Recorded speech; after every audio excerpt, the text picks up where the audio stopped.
Hello friends, welcome to physics class. Last video में हमने देखा था कि एंगल ऑफ बैंकिंग क्या होता है और vehicle on a bank road क्या होता है। आज हम देखेंगे कि कोनिकल पेंडुलम क्या है। एक कोनिकल पेंडुलम क्या होता है, ये समझने से पहले हमें ये समझना पड़ेगा कि पेंडुलम होता क्या है। इसके लिए हम क्या करेंगे कि सपोज एक रिजिड सपोर्ट है।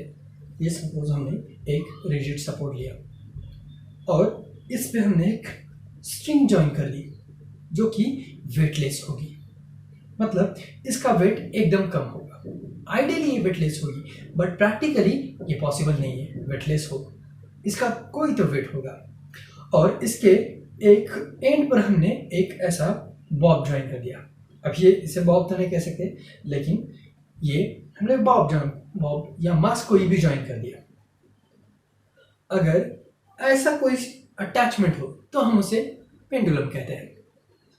अगर इस अटैचमेंट को हम एक ही प्लेन में चलाएं, मतलब कि अब जब ये बॉब या मास इस पोजीशन पर है, इसे हम मीन पोजीशन भी कह सकते हैं। अगर मैंने इसे ऐसे खींचा और छोड़ दिया तो ये क्या होता है कि मीन पोजीशन से यहाँ और यहाँ ऐसे चलने लगता है। देखो ऐसे। अब इसका यहाँ से फिर यहाँ तक आके वापस यहाँ जाना और फिर उसी पोजीशन में चलना, इसे हम कहते हैं ऑसिलेशन। और जबकि ये एक ही प्लेन में चल रहा है, ऐसे एक ही प्लेन में है, अभी ये एक ही प्लेन में है, तो इसे हम कहते हैं सिंपल पेंडुलम। मतलब अगर हम फिगर से बोले तो ये ऐसे होगा, ये होगा ये ऊपर वाला रिजिड सपोर्ट और ये नीचे वाला जो पेंडुलम है, ये स्ट्रिंग और उस पे लगा हुआ ये मास, ये बॉब। अगर हम इसे ऐसे खींचे, यहां पर खींचे, तो ये क्या करेगा, ये यहां जाएगा फिर वापस आएगा, इस मीन पोजीशन को ये क्रॉस करेगा। जब जब ये सपोज हमने एक बार वापस गया तो हम उसे ऑसिलेशन कहते हैं। ये तो हो गया सिंपल पेंडुलम। मगर जब ये बॉब और मास ऐसे एक ही प्लेन में ना जाते हुए अगर ये ऐसे रोटेट हो सर्कुलर पाथ में, अब देखो यहाँ पे ये बॉब एक सर्कुलर पाथ में चल रहा है जो कि इस प्लेन पे, हॉरिजॉन्टल प्लेन पे सर्कुलर बन रहा है। ऐसे इस हॉरिजॉन्टल प्लेन में ये सर्कुलर रोटेट हो रहा है ऐसे, तब हम इसे कहते हैं कि ये कोनिकल पेंडुलम है। ये कोनिकल पेंडुलम क्यों होगा? क्योंकि जब ये रिजिड सपोर्ट है, ये इस रिजिड सपोर्ट पे हमने इसे ऐसे घुमाया है, ये सपोज ये बॉब है, इस बॉब को हमने इस सर्कुलर पाथ में घुमाया है। जब ये मास इस सर्कुलर पाथ में घूमता है तब ये क्या करता है कि इस वर्टिकल के साथ एक एंगल, मतलब एक कोण बनाता है। तो हम उसे एक कोण बनाने की वजह से हम इसे कोनिकल पेंडुलम कहते हैं। ये बॉब, ये मास, ये ऐसे सपोज एंटी क्लॉकवाइज डायरेक्शन में रोटेट होता है, तब ये जैसे इस एंटी क्लॉकवाइज डायरेक्शन में रोटेट होगा, तब हम सपोज यहाँ ये रिजिड सपोर्ट ये कहेंगे, यहाँ पे होने वाला ये जो एंगल है इसे हमने थीटा माना। अब जब इसे सिंपल पेंडुलम से कंपेयर करेंगे तो सिंपल पेंडुलम क्या होगा कि एक ही प्लेन में चल रहा है, लेकिन इसका प्लेन, इसका जो ये रोटेट होने का ये सर्कुलर हॉरिजॉन्टल है, लेकिन ये एक ही में नहीं, ये सर्कुलर पाथ में चल रहा है, तो हमने इसे कोनिकल पेंडुलम कह दिया। अब जबकि ये पेंडुलम इस सर्कुलर पाथ में, इस हॉरिजॉन्टल सर्कुलर पाथ में ऐसे घूम रहा है, जब घूम रहा है तो इस पे कुछ फोर्सेस लगने हैं। इस पे लगने वाला फोर्स ये होगा mg, मतलब इसका खुद का वेट। अब जब ये देखो ऐसे, ये हमने पेंडुलम ऐसे खींचा, ऐसे देखा, अब ये जैसे ऐसे रोटेट होने वाला है एक सर्कुलर पाथ में, तब इस बॉब से इस जो रिजिड सपोर्ट है, इनके बीच में क्या है, ये स्ट्रिंग है। इस स्ट्रिंग पर ऐसे जब ये बॉब घूमता है तब इस पर टेंशन आता है, मतलब इस बॉब और इस रिजिड सपोर्ट के बीच में कोई एक और चीज है जो ये स्ट्रिंग पर है, वो होगी टेंशन, मतलब ये होगी टी नॉट, टेंशन फोर्स। अब ये टेंशन फोर्स हम इसे कंपोनेंट्स में बांट दें तो हम पाएंगे कि ये टेंशन फोर्स जो है ये इसके दो कंपोनेंट होंगे। एक तो ये होगा ऊपर वाला n cos थीटा, सॉरी ये होगा टी नॉट cos थीटा, और ये दूसरा होगा जो कि एक इस सर्कल के सेंटर की तरफ जा रहा है। ये बॉब बी है जो अब इस पे लगने वाला टेंशन का ये कंपोनेंट होगा, ये टी नॉट साइन थीटा होगा, ये टी नॉट साइन थीटा होगा। अब इस फिगर को हम थोड़ा यहां से एक समझने के लिए हमने ये ए बी ओ इस ट्रायंगल को ऐसे ड्रॉ कर दिया, ये ऐसा हो गया ए बी और ये ओ। यहां का एंगल हमने माना कि ये थीटा है। अब यहां पे जो ये टी कॉस थीटा है, ये टी कॉस थीटा और ये टेंशन यहां के बीच का ये भी एंगल होगा थीटा। ये कैसे आया थीटा कि ये क्या है, ये वर्टिकल एक्सिस और ये हमारा कॉस थीटा का टी कॉस थीटा। अब ये दोनों लाइंस एक दूसरे को पैरेलल है। हमें पता है अगर दो पैरेलल लाइंस को कोई इंटरसेक्ट करता हो तो ये वाला एंगल और ये वाला एंगल सेम होगा। वैसे ही ये वाला एंगल और ये वाला एंगल, सपोज ये हमने ए माना, ये बी और ये सी और ये डी, तो यहां पे angle A is equal to angle B is equal to angle C is equal to angle D होगा। मतलब ये एंगल इसके बराबर होगा, ये एंगल इसके और ये इसके बराबर। वही सेम कंडीशन यहां पर है कि ये थीटा इसके बराबर है। तो हमें क्या मिला कि ये एंगल जो इन दोनों के बीच में है वो थीटा होगा। यहां से तो इतना समझ में आया। अब ये जब पाथ में चल रहा है, ऐसे रोटेट हो रहा है, तो इसमें ये जो टी कॉस थीटा है इसकी डायरेक्शन क्या है कि जो एम जी है इसके बिल्कुल अपोजिट में है। एम जी मतलब उसका वेट, उस मास का, उस बॉब का वेट वो होगा टूवर्ड्स डाउनवर्ड, मतलब कि वर्टिकली डाउनवर्ड ये होगा इसकी डायरेक्शन। तो इसके बिल्कुल अपोजिट में ये टी कॉस थीटा है। ये T cos theta M G को बैलेंस करता है। मतलब टी कॉस थीटा की वैल्यू कितनी होगी, जितनी एम जी की वैल्यू होगी। तो हम इसे ऐसे लिख सकते हैं कि T naught cos theta is equal to M G. ये होगा इक्वेशन नंबर 1।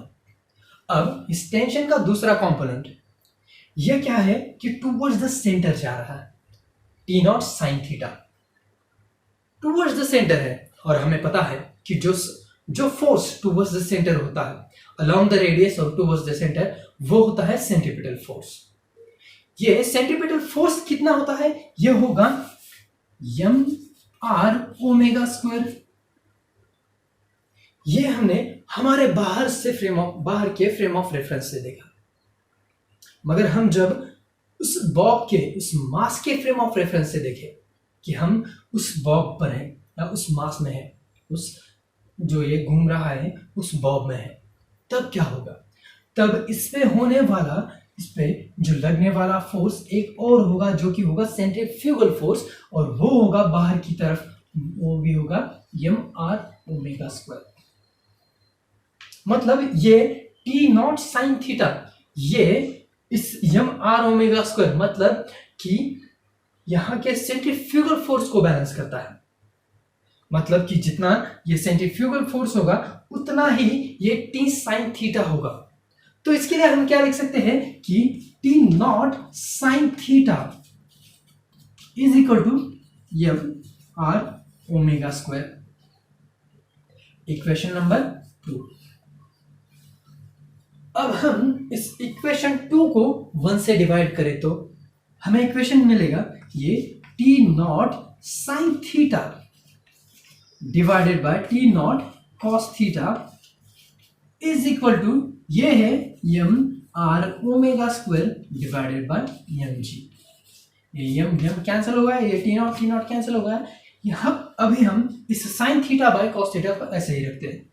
ये होगा sine theta by cos theta is equal to R omega square by ये जी होगा। अब इसे हम यहाँ पे हमें ये वेलोसिटी निकालनी है, मतलब ओमेगा। ओमेगा क्या होता है कि एंगुलर वेलोसिटी। अगर हमें एंगुलर वेलोसिटी निकालनी है तो हम इसे omega square is equal to क्या लिख सकते हैं, omega square is equal to G sine theta divided by R cos theta.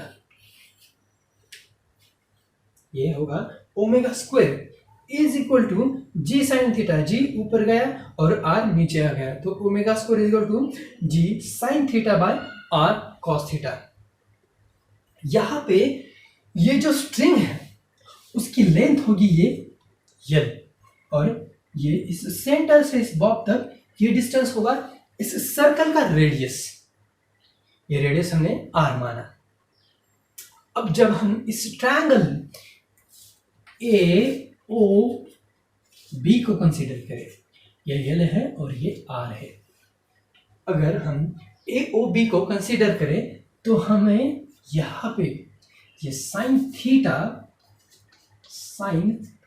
Is equal to value मिलेगी क्या कि आर बाय यल। यहां पे साइन थीटा की वैल्यू मतलब ये base upon hypotenuse sine theta होगा। तो हम इसे सिंप्लीफाई कैसे कर सकते हैं कि r is equal to L sine theta, r is equal to L sine theta.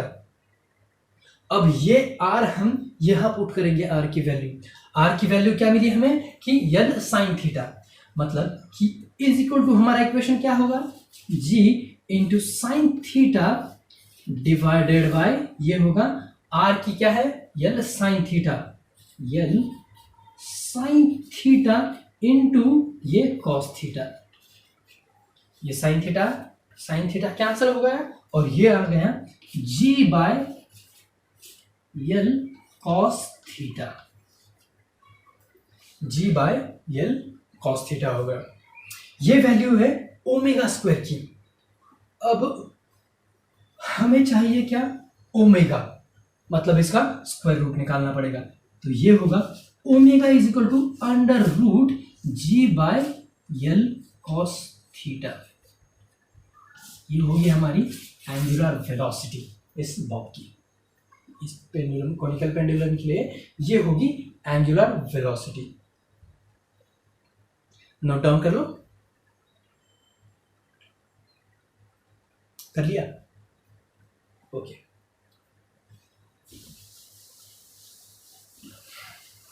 अब हमें पता है कि एंगुलर वेलोसिटी या वेलोसिटी की डेफिनेशन क्या है। वेलोसिटी मतलब क्या होता है कि डिस्प्लेसमेंट अपॉन टाइम। ये ओमेगा ये होगी एंगुलर वेलोसिटी। अब एंगुलर वेलोसिटी में डिस्प्लेसमेंट क्या होगा कि ये पार्टिकल या ये मास क्या है, ये एक सर्कुलर पाथ में रोटेट हो रहा है। अब सर्कुलर पाथ में रोटेट हो रहा है तो उसका जो पाथ है मतलब वो डिस्प्लेसमेंट क्या करेगा कि वो सर्कमफरेंस ऑफ सर्कल होगा। अब सर्कमफरेंस ऑफ सर्कल क्या होता है कि 2 पाई डिवाइडेड बाय उस पर लगने वाला टाइम। ये होगी एंगुलर वेलोसिटी की डेफिनेशन, क्या कि डिस्प्लेसमेंट अपॉन टाइम। लेकिन हमें एंगुलर वेलोसिटी मिली क्या है कि under root G by L cos theta. तो हम इसे ऐसे लिख सकते हैं under root G by L cos theta, ये ऐसे आएगा। तो इससे हम टाइम पीरियड पता लगा सकते हैं। ये क्या होगा, t is equal to 2 pi under root L cos theta by G. ये होगा हमारा कोनिकल पेंडुलम का टाइम पीरियड। कोनिकल पेंडुलम क्या होता है ये तो हमने देखे। अब कुछ उसके न्यूमेरिकल सॉल्व करते हैं। ये हमारा क्वेश्चन है कि a stone of mass 1 kg whirled horizontally attached to 1 meter string with an angle 30 degree. With vertical, find the period and centripetal force. मतलब कि एक ऐसा पेंडुलम है, एक रिजिड सपोर्ट है, उससे हमने 1 मीटर की इस स्ट्रिंग से 1 केजी वेट के इस बॉब को इसे हमने अटैच किया है, 1 केजी है इसका वेट, और उसका इस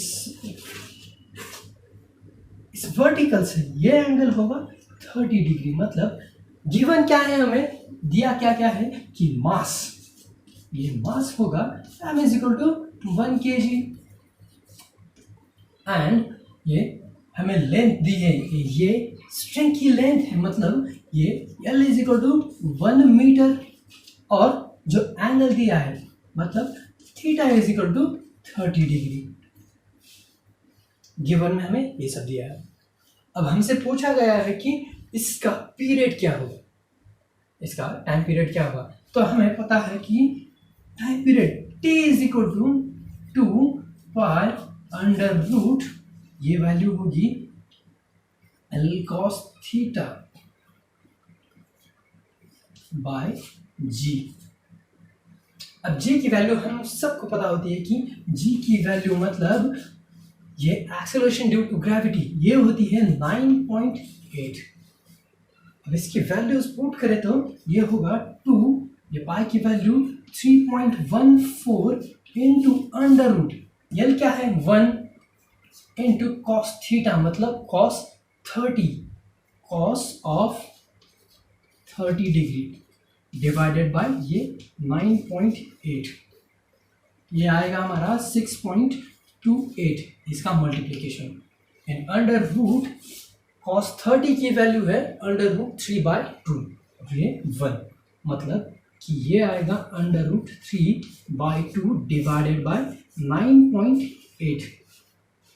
अगर हमने इसकी वैल्यू कैलकुलेट की तो ये वैल्यू आएगी ये 6.28 इंटू अंडर रूट, ये वैल्यू होगी 0.860602 डिवाइडेड बाय ये 9.8, ये आएगा 0. इस 3/2 की रूट 3/2 इसे आप निकाल लो, ये आएगी 0.86602, ये वैल्यू होगी इस 3/2 की। अब हमने इसको डिवाइड कर लिया तो ये आएगा 6.28 इंटू अंडर रूट, ये आएगा 0.08836। अब इसका आप अंडर रूट निकाल लो तो ये पूरी वैल्यू आएगी 6.28 इंटू 0.2972 और हमारा फाइनल आंसर आएगा, इनका मल्टीप्लिकेशन होगा 1.686 सेकंड। ये होगा हमारा टाइम पीरियड फर्स्ट, हमारा ये फर्स्ट पीरियड मिल गया हमें। क्या होगा कि 1.686 सेकंड। हमने एक जो हमारा सिंपल सा फॉर्मूला था वो यूज किया है, क्या कि t is equal to 2 pi under root L cos theta by g। L तो हमें दिया है कि 1 मीटर है, cos थीटा दिया है 30 डिग्री, उसकी वैल्यू है अंडर रूट 3/2 और g की वैल्यू हमें पता है कि 9.8 होती है। अब दूसरा देखते हैं सेंट्रीपिटल फोर्स क्या होता है। अब सेंट्रीपिटल फोर्स का हमें इक्वेशन मालूम है क्या है। सेंट्रीपिटल फोर्स मींस ये होगा F is equal to m r omega square. अब हमें r तो यहाँ पे m पता है, r पता नहीं, और ओमेगा का हमने इक्वेशन देखा था इससे पहले, जो कि हमने t से पहले देखा था, वो क्या था कि वो था is equal to omega square है, तो ये m इंटू r इंटू ये इक्वेशन था g tan theta divided by r। अब यह क्या होगा कि ये r और ये r कैंसिल हो जाएगा, तो हमारे पास क्या बाकी रह जाएगा कि ये होगा एम जी tan थीटा।